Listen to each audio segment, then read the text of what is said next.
Selamat datang di penelusuran sejarah yang jarang disentuh, peran kucing dalam menjaga warisan budaya Asia Tenggara. Kita sering melihat kucing sebagai hewan peliharaan, tapi di masa lalu, terutama di masa keemasan Kekaisaran Majapahit, kucing adalah aset strategis. Mereka bukan hanya pemburu, melainkan entitas yang mulai diasosiasikan dengan stabilitas kerajaan. Bayangkan, jalur perdagangan maritim Majapahit yang luas menghubungkan rempah-rempah dan gagasan. Di kapal-kapal inilah, kucing mulai melakukan perjalanan, meninggalkan hutan, dan memasuki struktur sosial yang lebih kompleks. Penelitian kami memulai jejak dari sini, dari pelabuhan-pelabuhan sibuk di Nusantara kuno, di mana kehadiran seekor kucing bisa berarti perbedaan antara manuskrip yang utuh atau yang hancur dimakan tikus. Ini adalah kisah tentang evolusi yang disengaja dan bagaimana empat kaki mampu menulis ulang sejarah. Dokumentasi awal mengenai kucing di kawasan ini sangat langka, seringkali hanya berupa referensi samar dalam prasasti atau relief candi. Namun, melalui analisis konteks perdagangan, kita dapat menyusun peta penyebaran mereka. Pedagang dari India, Persia, hingga Tiongkok, semuanya menggunakan kapal, dan kapal-kapal tersebut membutuhkan perlindungan dari hama. Kucing, sebagai pemburu unggul, mendapatkan tempat istimewa di atas geladak. Ini menciptakan migrasi genetik awal, tetapi yang menarik adalah bagaimana kucing-kucing ini mulai diadopsi oleh elit lokal begitu kapal berlabuh. Mereka bukan lagi sekadar pengendali hama, tapi barang bernilai, terutama bagi lingkungan yang kaya akan hasil pertanian atau yang lebih penting, lingkungan penyimpanan dokumen berharga. Inilah masa transisi penting dari kucing liar menjadi kucing domestik yang dihargai, sebuah transformasi sosial yang didorong oleh kebutuhan praktis dan kemudian berkembang menjadi nilai spiritual. Salah satu contoh paling murni dari garis keturunan kuno di Nusantara adalah kucing raas atau kucing busok dari Pulau Madura. Isolasi geografis Madura memainkan peran krusial dalam mempertahankan kemurnian genetik mereka, menjadikannya living artifact atau artefak hidup dari sejarah kucing.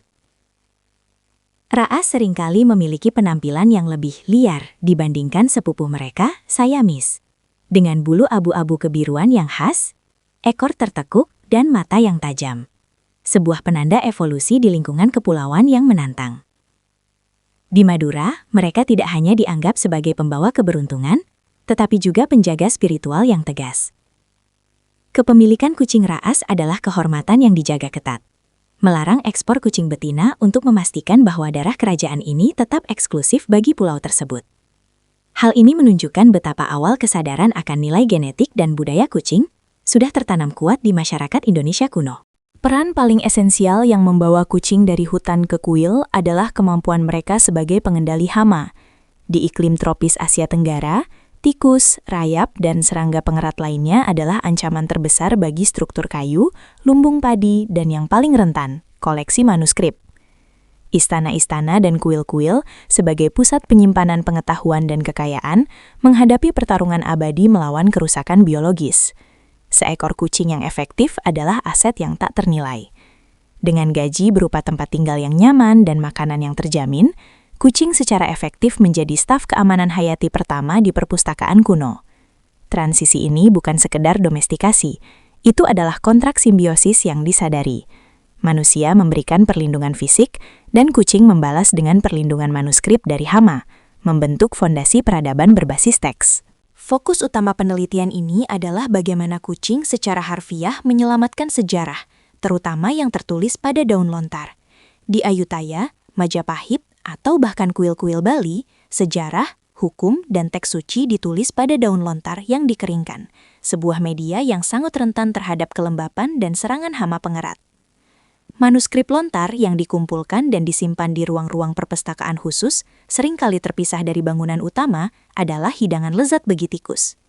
Kehadiran kucing di ruang-ruang ini, sering disebut sebagai kucing pustaka atau penjaga lontar, adalah protokol keamanan standar, bahkan lebih efektif daripada penjaga manusia. Mereka berpatroli dengan senyap. Kehadiran mereka sendiri sudah cukup untuk mengusir hama.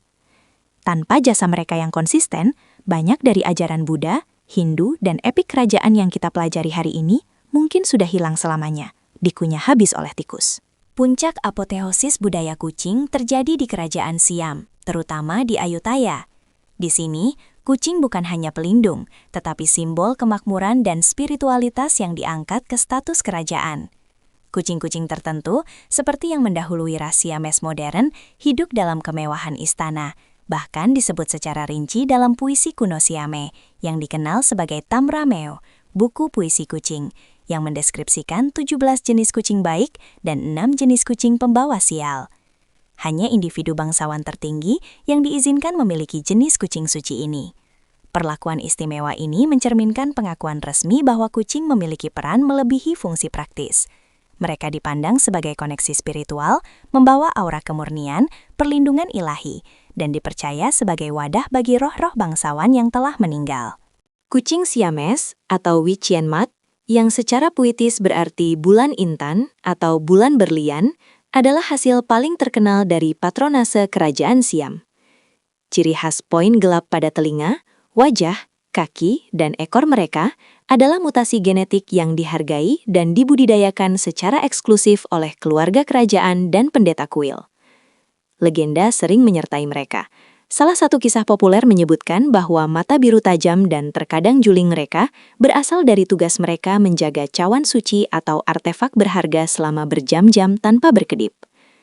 Terlepas dari mitos, seleksi ketat selama berabad-abad ini memastikan bahwa Wichienmat menjadi simbol kemurnian ras dan hadiah diplomatik yang sangat berharga.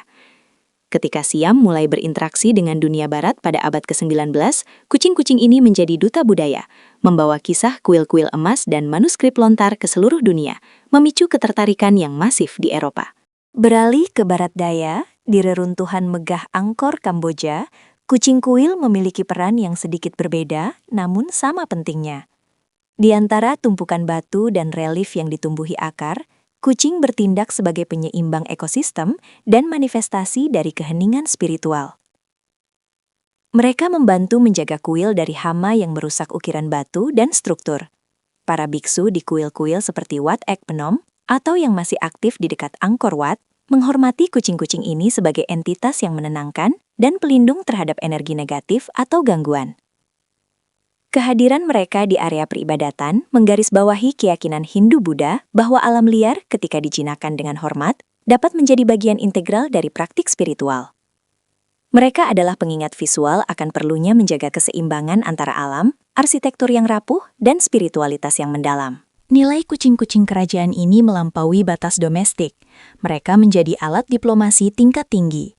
Memberikan kucing Siamese, Burmese, atau Korat kepada perwakilan asing adalah tindakan kehormatan besar. Setara dengan hadiah permata atau kuda perang terbaik, menandakan niat baik dan persahabatan tingkat tinggi. Perjalanan diplomasi ini tidak hanya menyebarkan genetik kucing Asia, tetapi juga menyebarkan narasi budaya mereka, bahwa ini adalah hewan yang suci, cerdas, dan bukan sekedar hewan peliharaan biasa. Kucing Siamese pertama yang tercatat tiba di Inggris pada tahun 1884 sebagai hadiah dari Raja Siam kepada Konsul Jenderal Inggris. Saat mereka tiba di Eropa dan Amerika pada akhir abad ke-19, mereka segera menjadi sensasi, memicu obsesi global terhadap ras oriental yang mewah. Ini adalah momen di mana kucing Asia bertransisi dari penjaga perpustakaan lokal menjadi ikon global yang dicari. Seiring waktu dan meningkatnya interaksi dengan ras kucing lai di seluruh dunia, terjadi diversifikasi genetik. Sayangnya, ini juga menimbulkan resiko hilangnya kemurnian genetik ras kuno seperti kucing ras asli dari Madura atau Wichienmat versi kuno. Mutasi yang disengaja di barat untuk penampilan yang lebih ekstrim, kepala tirus, telinga besar, telah menjauhkan ras modern dari leluhur kuil mereka. Hari ini, upaya konservasi sangat penting untuk menjaga integritas genetik. Para peneliti genetika kini bekerja sama dengan komunitas lokal di Madura dan Thailand untuk memetakan DNA kucing-kucing ini, memastikan bahwa garis keturunan yang terikat erat pada sejarah kerajaan dan kuil tetap lestari. Upaya ini bukan hanya tentang memelihara penampilan fisik, tetapi juga menjaga warisan biologi yang selama berabad-abad telah menyatu dengan narasi sejarah manusia Asia Tenggara. Simbolisme kucing di Asia Tenggara mencapai tingkat yang mendalam. Mereka mewakili keanggunan, misteri, dan transisi antara dunia nyata dan spiritual. Dalam banyak budaya, mereka dianggap sebagai pemandu roh atau pelindung rumah tangga dari nasib buruk. Misalnya legenda Thailand mengenai kucing sisawat atau korat yang berbulu abu-abu keperakan dipercaya membawa hujan dan kemakmuran, dan sering diberikan kepada pengantin baru. Kucing adalah cerminan dari kebijaksanaan yang diam dan efektivitas tanpa kekerasan. Bahkan dalam seni ukir dan lukisan tradisional, kucing sering ditempatkan di dekat figur dewa atau raja, menegaskan status mereka sebagai penjaga spiritual yang selalu waspada dan murni. Status ini adalah hadiah atas jasa mereka yang tak terhitung dalam melindungi jantung peradaban. Pengetahuan yang tertulis yang memungkinkan kerajaan berkembang dan ajaran spiritual bertahan. Jadi, dari kapal dagang yang berlayar melintasi Nusantara, hingga ke ruang-ruang manuskrip Ayutthaya yang sunyi, kucing-kucing ini telah memainkan peran kunci yang sering terabaikan. Mereka adalah pustakawan berbulu pertama, penjaga yang anggun yang menjamin bahwa teks-teks kuno tetap bertahan hingga hari ini. Kisah evolusi mereka adalah kisah simbiosis yang sempurna. Manusia memberikan perlindungan, kucing membalas dengan pelestarian sejarah. Ini adalah bukti nyata bahwa kemitraan antar spesies dapat membentuk arah peradaban kita. Lain kali Anda melihat seekor kucing, ingatlah bahwa Anda mungkin sedang melihat keturunan langsung dari penjaga lontar kerajaan. Mari kita hargai para penjaga yang anggun dan berbulu ini. Jika Anda menyukai penelusuran sejarah yang mendalam seperti ini, dan ingin mengetahui lebih banyak misteri yang tersembunyi, jangan lupa like dan subscribe untuk update seru lainnya. Sampai jumpa di dokumentasi berikutnya.